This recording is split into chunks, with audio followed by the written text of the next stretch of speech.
नमस्कार, उत्तर प्रदेश विशेष देख रहे हैं आप और मैं हूं आपके साथ कृतिका। बुलेटिन की शुरुआत करते हैं। अखिलेश यादव ने लोकसभा से इस्तीफा दे दिया है और इस बार लोकसभा में नहीं बल्कि विधानसभा में लड़ाई लड़ते हुए अखिलेश यादव नजर आने वाले हैं। अखिलेश यादव मैनपुरी की करहल सीट से चुनाव जीते थे और चुनाव जीतकर विधानसभा पहुंचे। इस बार विधानसभा में योगी के सामने अखिलेश यादव सीधे तौर पर नजर आएंगे और विपक्ष की भूमिका को पूरी तरीके से निभाते हुए अखिलेश यादव इस बार नजर आने वाले हैं। तो अखिलेश यादव ने लोकसभा से इस्तीफा दे दिया है। आपको बता दें कि आजमगढ़ से सांसद थे अखिलेश यादव और अब उन्होंने इस्तीफा दे दिया है। हालांकि अगर आजमगढ़ की बात करें तो समाजवादी पार्टी का गढ़ रहा है आजमगढ़, तो वहां से इस्तीफा देने के बाद में मुश्किल ही होगा कि उनकी लोकप्रियता में कमी हो।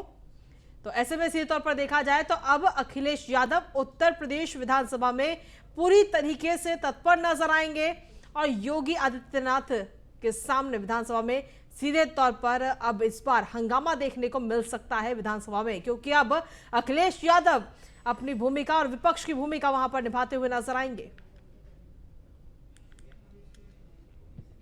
वहीं एटा में मथुरा एटा मैनपुरी एमएलसी चुनाव के नामांकन के दौरान सपा प्रत्याशियों ने मारपीट करने और प्रत्याशियों के दूसरे सेट के नामांकन पत्र छीनकर फाड़ने का आरोप लगाया है। साथ ही सपा ने बीजेपी कार्यकर्ताओं पर नामांकन रूम में घुसने नहीं देने और मारपीट करने का यह आरोप लगाया है। सपा प्रत्याशी उदयवीर सिंह ने बीजेपी के कार्यकर्ताओं पर गंभीर आरोप लगाया और साथ ही उन्होंने पुलिस पर भी बीजेपी के इशारे पर काम करने का आरोप लगाया है।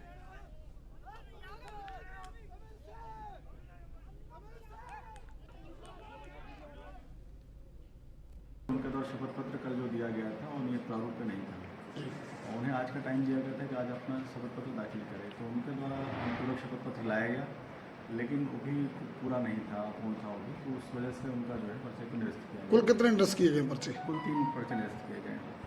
और इसमें एक जो सपा प्रत्याशी हैं, सीधा आरोप था कि उनके साथ कल भी मारपीट हुई थी, उसके बाद आज भी मारपीट हुई और उनको वहाँ पर जाने नहीं दिया। इस बारे में आपको क्या जानकारी?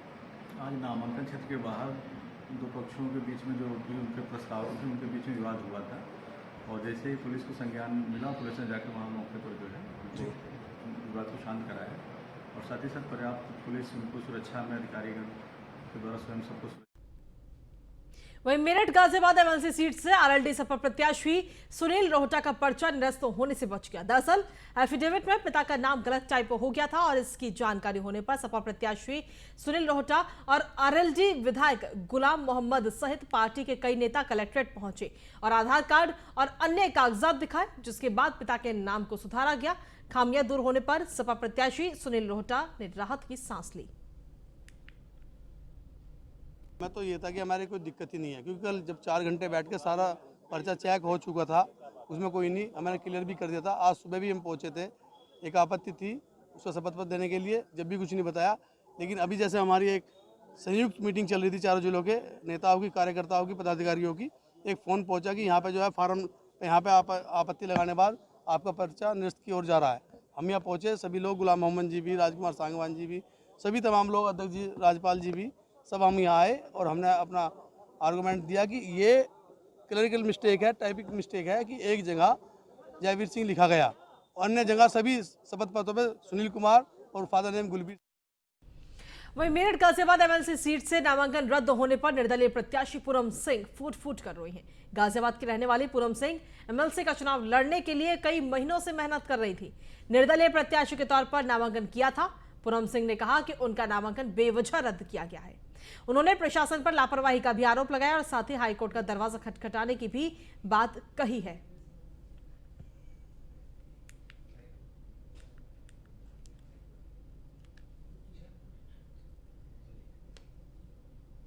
तो हाईकोर्ट का दरवाजा खटखटाने की भी बात पूनम सिंह ने कही है। दरअसल पिछले कई महीनों से वो तैयारी कर रही थी एमएलसी चुनाव के लिए, लेकिन अब जब एमएलसी का चुनाव आया, समय आया, सही समय, तो उनका नामांकन ही रद्द कर दिया गया, जिसको लेकर उनका कहना है कि बेवजह ही उनका पर्चा रद्द किया गया है और इस दौरान वो फूट फूट कर रोती हुई भी नजर आई है। प्रशासन पर भी लापरवाही का आरोप पूनम सिंह ने लगाया है। आपको बता दें कि पूनम सिंह ने निर्दलीय नामांकन किया था, लेकिन उनका नामांकन रद्द कर दिया गया।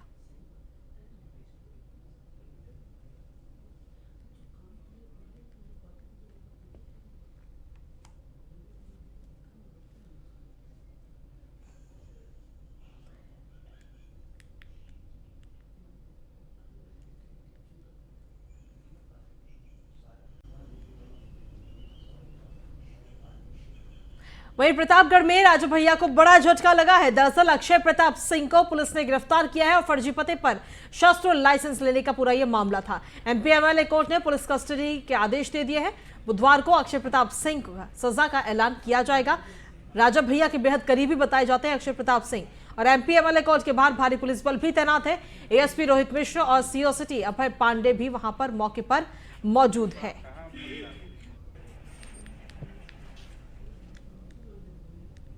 अमेठी जिले के जगदीशपुर पुलिस ने पूर्व मंत्री गायत्री प्रजापति के बेटे अनिल प्रजापति सहित 3 लोगों पर मुकदमा दर्ज किया है। दरअसल रुपए का लेन देन का ये पूरा ऑडियो वायरल हुआ था, जिसको लेकर पुलिस से शिकायत की गई थी, जिसके बाद पुलिस ने कार्रवाई करते हुए मुकदमा दर्ज किया गया था।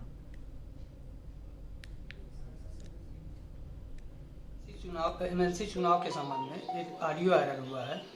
उसमें समाजवादी पार्टी के 2 कार्यकर्ताओं द्वारा आपस में बातचीत की जा रही है और उसमें 50 लाख रुपया का रिश्वत ग्राम प्रधान और बीडीसी को देने की बात की जा रही है। इस ऑडियो के आधार पे चूँकि थाने पे जगदीशपुर में एक तहरीर दी गई है, यह तहरीर भाजपा के प्रत्याशी श्री शैलेंद्र प्रताप सिंह द्वारा दी गई है। इसके आधार पर मुकदमा पंजीकृत कर लिया गया है और आगे विधिक कार्रवाई की जा रही है। किन लोगों के खिलाफ मुकदमा दर्ज हुआ? इसमें 3 लोगों के खिलाफ मुकदमा पंजीकृत किया गया है। अनिल प्रजापति पुत्र श्री गायत्री प्रसाद प्रजापति, रामहेत यादव उर्फ रामहेत यादव सचिव समाजवादी पार्टी, तथा तीसरे व्यक्ति हैं इजहार अहमद विधानसभा अध्यक्ष एमएलसी। वहीं लखनऊ में न्यूज 1 इंडिया से गोरखपुर के चिल्लूपार विधानसभा से विधायक राजेश त्रिपाठी ने खास बातचीत की और इस दौरान राजेश त्रिपाठी ने कहा कि योगी सरकार ने माफिया राज को खत्म किया। और इस दौरान क्या कुछ कहा राजेश त्रिपाठी ने, आइए सुनते हैं। गोरखपुर की चिल्लूपार विधानसभा से विधायक और पूर्व मंत्री राजेश त्रिपाठी हो, कहीं न कहीं इस बार भी उनका मंत्री के लिए नाम चल रहा है। सबसे पहला सवाल, मंत्री जी बैठक में थे क्या आप? नहीं, मैं बैठक में नहीं था। मैं बस कार्यकर्ता हूं, अपने नेता को प्रणाम करने आया था। माना जाए अभी तक चूंकि अब चीजें लगभग फाइनल हो चुकी हैं और 1-2 दिन में फोन आने शुरू हो जाएंगे, माना जाए अभी तक इस तरीके का कोई फोन है आपके पास? नहीं, मुझे कुछ नहीं पता। हम भारतीय जनता पार्टी के सिपाही हैं और सेनापति हमारा जहां इस कार्यकर्ता को लगाएगा। अभी मैं विधायक हूं तो हूं और सेवा, जनता की सेवा कर रहा हूँ। 1947 से लेकर आज तक भारतीय जनता पार्टी ने कभी भी ये सीट नहीं जीती थी और सबसे बड़ी बात, एक बड़े माफिया के नाम से ये सीट जानी जाती थी, हरशंकर तिवारी। उस सीट को आपने जीता है तो लगता नहीं भारतीय जनता पार्टी के लिए बड़ा अचीवमेंट? ये आप सही कह रहे हैं, वो माफिया की सीट, लेकिन दुर्भाग्य भी रहा है जो फिरा गोरखपुरी की सीट रही हो, जो धरती हो, जो साहित्यकारों की और 1857 की शहीदों की धरती हो, उसे माफिया के नाम पे जाना गया और ये कलंक चिल्लूपार के माथे था। मुझे इस बात का सौभाग्य है और मैं अपने को धन्य मानता हूँ कि चिल्लूपार की जनता ने मेरे जैसे कार्यकर्ता को यह स्नेह दिया, भारतीय जनता पार्टी ने दिया कि जिस चिल्लूपार से राजनीति के अपराधीकरण की शुरुआत हुई थी, उस चिल्लूपार से राजनीति के अपराधीकरण का खात्मा हो गया। तो ये बिला है और ये चिल्लूपार के लिए सौभाग्य है कि आज़ादी के बाद पहली बार कमल खिला है और मेरे जैसा एक सामान्य परिवार का सामान्य कार्यकर्ता को ये श्रेय मिल पाया। लेकिन ये जीत तो वहाँ की जनता और वहाँ के कार्यकर्ताओं ने दिलाई है। भारतीय जनता पार्टी ने आपको इस जीत के लिए शाबाशी दी है? बिल्कुल, मैं भारतीय जनता पार्टी कार्यकर्ता हूँ और भारतीय जनता पार्टी के जीत के अब मैं आया हूँ। चिल्लूपार में पहली बार कमल यहाँ ले आके प्रस्तुत किया हूँ, तो बिल्कुल नेता तो शाबाशी देता ही देता है। बिल्कुल, ये है राजेश त्रिपाठी जो कि गोरखपुर की चिल्लूपार विधानसभा से विधायक हैं, पूर्व मंत्री रहे हैं और इस बार भारतीय जनता पार्टी का कमल उन्होंने चिल्लूपार में खिलाया है, जो कि आजादी के बाद पहला मौका है। तो निश्चित है कि एक बड़ा नाम है और इनका नाम भी कहीं ना कहीं उस सूची में शामिल है जिनको 25 तारीख को बुलाया जा सकता है। कैमरामैन अमित शाहनी के साथ मैं इसके वाजपेयी, न्यूज़ 1 इंडिया, लखनऊ। वहीं महाराजगंज में बीजेपी नेता और अधिवक्ता गौरव जायसवाल की हत्या मामले में जिले के अधिवक्ताओं ने विरोध प्रदर्शन शुरू कर दिया है। पुलिस के खिलाफ नारेबाजी करते हुए हत्यारों को गिरफ्तार करने की मांग कर रहे हैं। अधिवक्ताओं और परिजनों में भारी आक्रोश को देखते हुए जिले के डीएम, एसपी, सीओ समेत भारी फोर्स मौके पर तैनात है। बता दें कि बीती रात गौरव जायसवाल की सदर कोतवाली क्षेत्र के चिउराहा में गोली मारकर हत्या कर दी गई थी। वहीं हापुड़ में बिजली का कनेक्शन काटने गए बिजली कर्मचारियों के साथ ग्रामीणों ने जमकर मारपीट की। कर्मचारियों को दौड़ा दौड़ा कर लाठी डंडों से पीटा गया। फिलहाल पुलिस ने सभी घायल कर्मचारियों को अस्पताल में भर्ती कराया गया है और आगे की कार्रवाई में जुट गई है। सिंभावली थाना क्षेत्र के सना गांव का पूरा मामला बताया जा रहा है।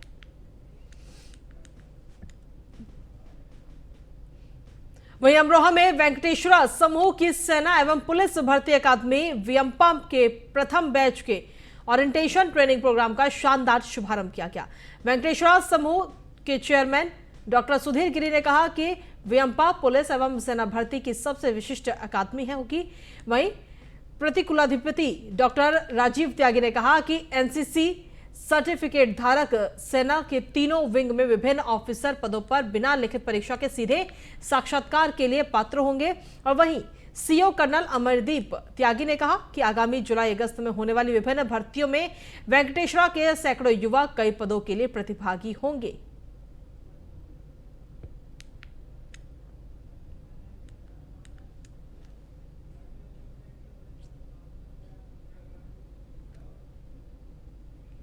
वहीं हापुड़ में दुकानदार पर दिन दहाड़े दबंग युवक ने फायरिंग की है और खाने का पैसा मांगने पर दबंग युवक ने यह फायरिंग की गई है, जिसके चलते भगदड़ मच गई। आरोपी दबंग दुकानदार को काफी समय से खाने के लिए पैसा नहीं देता था। सूचना मिलने पर पहुंची पुलिस ने मामला दर्ज कर जांच शुरू कर दी है और पूरा मामला पुरानी चुंगी का बताया जा रहा है।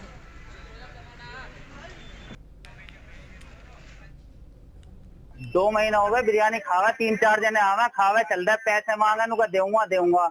आज फिर पैक करवाई, भैया ने मांगे पैसे तो गाली गुप्तार बक के गया, खूब लोंडिया बेटी की करके गया। हम जा रहे थाने तो उसका भैया आया, नुकन्ना रहने दो मैं समझा दूंगा। हम रुक गए, मैंने चलो आपस की बात है, रुक गए। फिर 15 मिनट बाद आकर हवाई में फायरिंग कर गया और गोली मारने की धमकी दे गया। नुका तुम्हें मारूंगा। मैं चलो कोई बात नहीं, दे देगा। और उसके भैया ने भी समझाया, फिर रुक गया। फिर 15 मिनट बाद हवा में फायरिंग करते धमकी। और वहीं आगरा में पुलिस और बदमाशों के बीच मुठभेड़ देखने को मिली, जहां 15,000 का इनामी बदमाश को गिरफ्तार किया गया है। किसान की हत्या के मामले में ये बदमाश वांछित चल रहा था। आरोपी के पास से बाइक, तमंचा और जिंदा कारतूस भी बरामद किए गए हैं।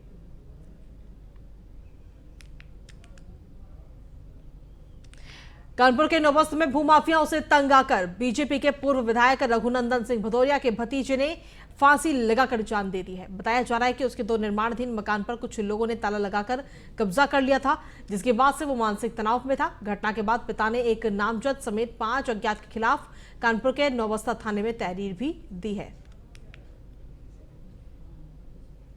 भतीजा सही था, बढ़िया व्यापार कर रहा था। वो मकान बना के बेचता था, ज़मीन ले लेता था 50 गज 100 गज। उसी में यहाँ पे उसने 2-2.5 महीना पहले एक ज़मीन ली थी, जिसका उसने एक पूरा बना दिया था, एक अध बना था, दोनों बन रहे थे। इसके बाद एक अमुक व्यक्ति आए और उन्होंने कहा कि मेरा तो ये बहुत पुराना एग्रीमेंट है। रविकांत पांडे जी, तो उन्होंने जब उस पर डाल लिया तो वो डिप्रेशन में आ गया। लेकिन उन्होंने कल शाम को क्या हुआ, अब इन परिस्थितियों में कैसे क्या हुआ हम तो जानते नहीं। जैसा यहाँ लोगों ने बताया ये मामला, उसके FIR भी काफ़ी थाने में दे दी गई है। इस संबंध में अभी थाना नौबस्ता से में एक प्रार्थना पत्र प्राप्त हुआ है आत्महत्या के लिए उकसाने का। तो जो प्रार्थना पत्र है उसके आधार पर अभियोग पंजीकृत करके आवश्यक विधिक कार्रवाई की जाएगी। सर, इससे क्या पूर्व में भी कुछ अवगत कराया गया था पुलिस को, जैसा कि उनके परिजनों का आरोप है? सर, अभी तक की जो जानकारी में थाने से और अन्य माध्यम से जो मिली है उसके अनुसार ना तो थाने पे कोई प्रार्थना पत्र इस संबंध में कोई दिया गया था किसी तरह की परेशानी का, ना ही किसी उच्च अधिकारी के माध्यम से थाने पे कोई कार्रवाई के लिए कोई उनको आदेश प्राप्त हुआ था। तो फिर भी जांच कराई जाएगी। अगर कोई प्रार्थना पत्र मिला होगा और किसी की लैक्सिटी होगी तो उसमें विधिक कार्रवाई। वहीं कासगंज जिले की तीर्थनगरी सोरो में गंगा वराह संघ होली खेलो उत्सव का आयोजन हुआ और इस दौरान सोरो के मुख्य बाजारों में मां गंगा, वराह भगवान सहित अन्य देवीय झांकियों की शोभा यात्रा निकाली गई। वराह भगवान की शोभा यात्रा में दर्जन भर झांकियां, बैंड, डीजे लोगों के बीच आकर्षण का केंद्र बने रहे। शोभा यात्रा में बैंड बाजों की धुनों पर श्रद्धालु जमकर थिरके और खूब अबीर गुलाल उड़ाया गया।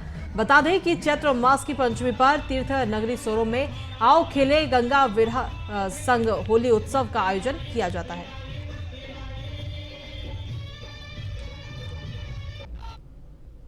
वहीं कन्नौज में एसडीएम तिरवा ने सीएचसी का औचक निरीक्षण किया और इस दौरान सीएचसी की कई खामियां उजागर हो गई। निरीक्षण के दौरान कई डॉक्टर और स्टाफ अस्पताल से नदारद मिले।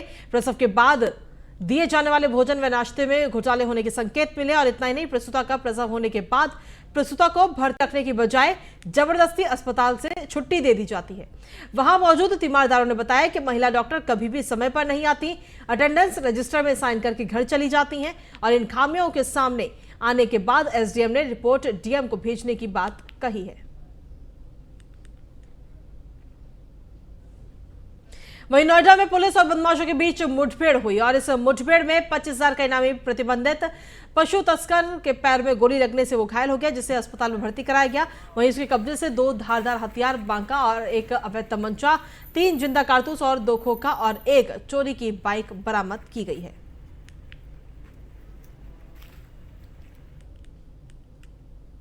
फरवरी को एसीपी सेकंड और सेक्टर 58 इंस्पेक्टर की टीम को एक बहुत बड़ी सफलता मिली थी जब इन लोगों ने एक फेमस इंटरस्टेट गौ तस्कर गैंग को पकड़ा था। ये लोग एनसीआर में तमाम जगहों पे जाके गौ तस्करी करते थे और गोमान से यहाँ एनसीआर में सप्लाई करते थे। 3 लोग मौके से पकड़े गए थे और लगभग 6 क्विंटल गोमांस हम लोगों ने उस समय वहाँ से इनकी पोजीशन से रिकवर किया था। उन जो 3 पकड़े गए थे उन लोगों से पूछताछ की गई थी और उसमें 5 लोगों के नाम आए थे और ये बाकी 5 उस गैंग के सदस्य थे। इनके पीछे हमारी टीम लगी हुई थी। अभी कुछ दिन पहले ही हम लोगों ने उस 5 में से एक इनामी अपराधी को पकड़ा था। आज पुनः हमारी टीम को टिप ऑफ थी, इसमें से जो मेन जो खरीदने वाला है जिसका नाम सोनू कसाई है, ये अपना नाम बदल के अपराध करता है। सोनू कसाई ये गाजियाबाद में इसके मुकदमे हैं, बाकी अन्य डिस्ट्रिक्ट में भी इसके ऊपर मुकदमे हैं। इसको मुंशी भी कहा जाता था, मुंशी भी अपना नाम बताता था, ये रियाज भी अपना नाम बताता था, तरह तरह से नाम बदल के ये जेल गया है। इसके ऊपर लगभग 4-5 मुकदमे हैं और हमारे यहाँ से ये 25,000 रुपये का इनाम। वहीं लखनऊ के बीबीडी थाने के दरोगा ने जान जोखिम में डालकर युवक की जान बचाई है। युवक इंदिरा नहर में दोस्तों के साथ नहाने गया था, जहां पर तेज बहाव के कारण डूबने लगा, तो वहीं नहर के पास से गुजर रहे दरोगा ने युवक को डूबता देखकर बगल के गांव से रस्सी मंगवाकर उसकी जान बचाई, जिसके बाद अस्पताल में प्राथमिक इलाज के लिए उसे परिवार के हवाले कर दिया गया।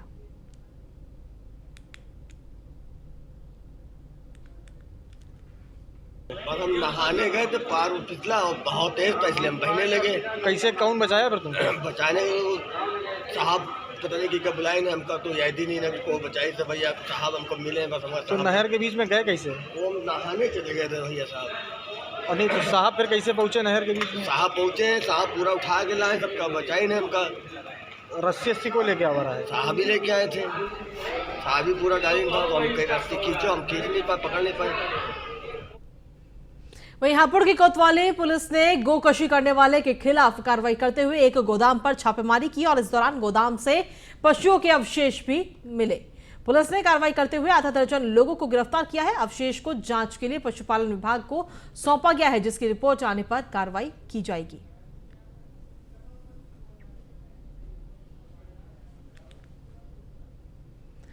और अब बात करते हैं अमरोहा की, जहां पर मजदूरों से भरे टाटा मैजिक की रोडवेज बस से आमने सामने की भिड़ंत हो गई, जिसमें टाटा मैजिक सवार मजदूर घायल हो गए।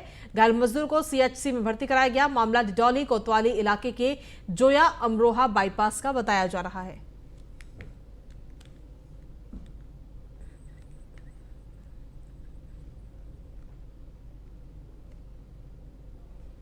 अमरोहा के बाद अब बात करेंगे बिजनौर की, जहां पर बिजली के खंभे से लटकता हुआ युवक का शव बरामद किया गया, जिसके बाद मौके पर पहुंची पुलिस ने शव को कब्जे में लेकर आगे की कार्रवाई शुरू कर दी है। मामला थाना किरतपुर के अंगाखेड़ी इलाके का बताया जा रहा है।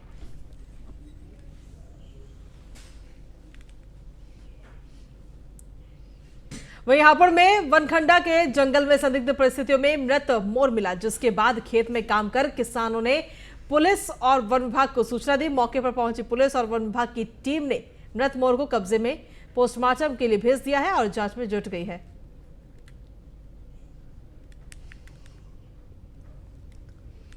वहीं बाराबंकी जिले के हैदरगढ़ सामुदायिक स्वास्थ्य केंद्र से मानवता को शर्मसार करने वाला एक मामला सामने आया है। सुबेहा थाना क्षेत्र के रजवापुर थलवारा गांव के एक 55 साल के व्यक्ति टीबी से पीड़ित थे। सीएचसी हैदरगढ़ में इलाज के दौरान शख्स की मौत हो गई, जिसके बाद परिजनों ने 108 पर कॉल कर दिया। कॉल करने पर बताया गया कि शव को ले जाने के लिए एम्बुलेंस नहीं है, जिसके बाद परिजनों को मरीज के शव को बाइक पर ले जाना पड़ा। हालांकि अस्पताल के अधीक्षक का कहना है कि शव वाहन जिला अस्पताल में उपलब्ध रहता है, सीएचसी पर शव वाहन नहीं रहता। ये निराधार है, समुचित इलाज की व्यवस्था की गई। जो भी हमारे आकस्मिक उस समय ईएमओ थे और जो हमारे फार्मासिस्ट थे, और उसके बाद वो मरीज अपनी मर्जी से उसकी व्यवस्था की जा रही थी। लेकिन कहाँ का मरीज था ये सुबेहा क्षेत्र का था। ये निराधार सरकारी अस्पताल में तो हुआ ऑक्सीजन लगाए ने दवाई सुई लगाए के बाहर कहीं हम कल चलो और बाहर निकाल दीन लेके चली आए न। बड़ी देर ले बैठ रही हमका साधन नहीं मिला, एम्बुलेंस नहीं मिला हमका। वहीं मथुरा जिला जज की कोर्ट में श्री कृष्ण विराजमान की याचिका पर रिवीजन के तौर पर कोर्ट ने सुनवाई की है। इस दौरान न्यायालय ने सुनवाई की अगली तारीख 6 अप्रैल है, जहां न्यायालय श्री कृष्ण विराजमान द्वारा लगाई गई 13.37 एकड़ भूमि को अतिक्रमण मुक्त कराने को लेकर दायर याचिका पर सुनवाई करेगा। जिला जज की अदालत में श्री कृष्ण विराजमान की याचिका पर सुनवाई के दौरान मुस्लिम पक्ष शाही ईदगाह कमेटी की ओर से अपना जवाब दाखिल किया गया है। मुस्लिम पक्ष द्वारा श्री कृष्ण विराजमान की याचिका को गलत बताते हुए कहा कि नॉट मेंटेबल है और इनको याचिका दायर करने का कोई अधिकार नहीं है। साथ ही उन्होंने पूर्व समझौते का भी हवाला दिया। बता दें कि श्री कृष्ण विराजमान पक्ष द्वारा श्री कृष्ण जन्मभूमि की 13.37 एकड़ भूमि को अतिक्रमण मुक्त कराने को लेकर याचिका दायर की गई है। साथ ही मथुरा की शाही ईदगाह को श्री कृष्ण जन्मभूमि का हिस्सा बताया है। फिलहाल न्यायालय अगली सुनवाई 6 अप्रैल को करेगा और अब 6 अप्रैल को जिला जज की अदालत में डिवीजन के तौर पर चल रही श्री कृष्ण विराजमान की याचिका पर न्यायालय सुनवाई करेगा। कानूनी स्थिति ये है कि 1991 में जो हमारे भूतपूर्व प्रधानमंत्री थे नरसिंह राव जी और ये बाबरी मस्जिद जन्मभूमि जो डिस्प्यूट चल रहा था, उस वक्त एक एक्ट वो इसी पॉइंट ऑफ व्यू से लाए थे कि कम्युनल हार्मोनी बनी रहे और उसके तहत ये मेंशन किया गया कि 15 अगस्त 1947 के पहले के जो रिलीजियस प्लेसेस हैं वो जिस सिचुएशन में है उसे किसी भी रूप में कन्वर्ट नहीं किया जाएगा और कोई भी कन्वर्जन के संबंध में कोई भी सूट फाइल नहीं होगा। तो वो प्ली हमारे द्वारा बाकायदा ली गई, एक एप्लीकेशन मूव की गई, उस पर भी आर्गूमेंट किया गया क्योंकि आप ये जो मस्जिद हमारी बनी हुई है प्लेंटिफ के खुद के मुताबिक ये औरंगजेब ने बनवाई थी 16वीं शताब्दी में। इसका मतलब 15 अगस्त 1947 से पहले एग्जिस्ट कर रही है और आपने मुकदमा ये फाइल किया है कि इस मस्जिद को हटाकर इसे कृष्ण जन्मभूमि के रूप में या मंदिर बनाया जाए। तो this is called conversion of the religious place. तो हमारे द्वारा ये प्ली ली गई कि आपका जो सूट है वो 1991 के एक्ट से बार्ड है क्योंकि सूट ही आपका लाई नहीं करता था, इसलिए अपील और रिवीजन किसी भी रूप में चलने लायक नहीं है और इसी स्तर पर खारिज। वहीं गाजियाबाद से अपाचे सवार 2 बदमाशों ने दिन दहाड़े युवक को गोलियां मारी। नंदीग्राम थाना क्षेत्र के करोड़ों की घटना बताई जा रही है। 2 जने स्कूटी पे बैठे हुए थे, मैं यहाँ उनसे बात कर रही थी, बीच में से कोई एक आदमी आया और बोलने लगा एक्सक्यूज मी और एक चेन छेल। एटा में मथुरा एटा मैनपुरी एमएल से चुनाव के नामांकन के दौरान सपा प्रत्याशियों ने मारपीट करने और प्रत्याशियों के दूसरे सेट के नामांकन पत्र छीनकर फाड़ने का आरोप लगाया है। साथ ही सपा ने बीजेपी कार्यकर्ताओं पर नामांकन रूम में घुसने नहीं देने और मारपीट करने का भी आरोप लगाया। सपा प्रत्याशी उदयवीर सिंह ने बीजेपी के कार्यकर्ताओं पर गंभीर आरोप लगाया और उन्होंने पुलिस पर भी बीजेपी के इशारे पर काम करने का आरोप लगाया है।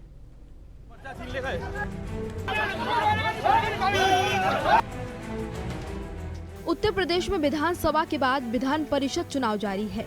इस बीच एटा और मथुरा सीट पर समाजवादी पार्टी को तगड़ा झटका लगा है, जहां पर सपा प्रत्याशी उदयवीर सिंह और राकेश यादव का नामांकन रद्द हो गया। सपा के प्रत्याशियों का नामांकन रद्द होने के बाद बीजेपी के आशीष यादव और ओम प्रकाश निर्विरोध जीत गए। चुनाव जीतने की आधिकारिक रूप से घोषणा 24 मार्च को की जाएगी। हार के बाद समाजवादी पार्टी के विधान परिषद प्रत्याशी उदयवीर सिंह ने बीजेपी पर आरोप लगाया। उन्होंने कहा कि बीजेपी के लोग मेरा नामांकन पत्र लेकर भाग गए, साथ ही इस दौरान अभद्रता और मारपीट भी हुई है। वहीं इस पूरे मामले की शिकायत उदयवीर सिंह ने निर्वाचन आयोग से की। आरोप के मुताबिक एटा में समाजवादी पार्टी के प्रत्याशी उदयवीर सिंह के हाथ से कुछ लोगों ने एमएलसी चुनाव का नामांकन का पत्र छीनकर फाड़ दिया। समाजवादी पार्टी के आधिकारिक ट्विटर अकाउंट पर एक वीडियो शेयर करके इसका आरोप बीजेपी पर लगाया गया है। इसके अलावा फर्रुखाबाद में भी सपा प्रत्याशी के साथ मारपीट की गई है। एक और ट्वीट कर सपा ने फर्रुखाबाद का मामला उठाकर चुनाव आयोग से दखल देने की मांग की है। ट्वीट में कहा गया है, एमएलसी चुनाव में हार के डर से बीजेपी के गुंडे पुलिस और प्रशासन के संरक्षण में सपा प्रत्याशियों का दमन कर रहे हैं। फर्रुखाबाद नामांकन करने पहुंचे प्रत्याशी हरीश कुमार से भाजयुमो के कार्यकर्ताओं ने मारपीट की, जिस पर चुनाव आयोग संज्ञान ले और कठोर कार्रवाई करे।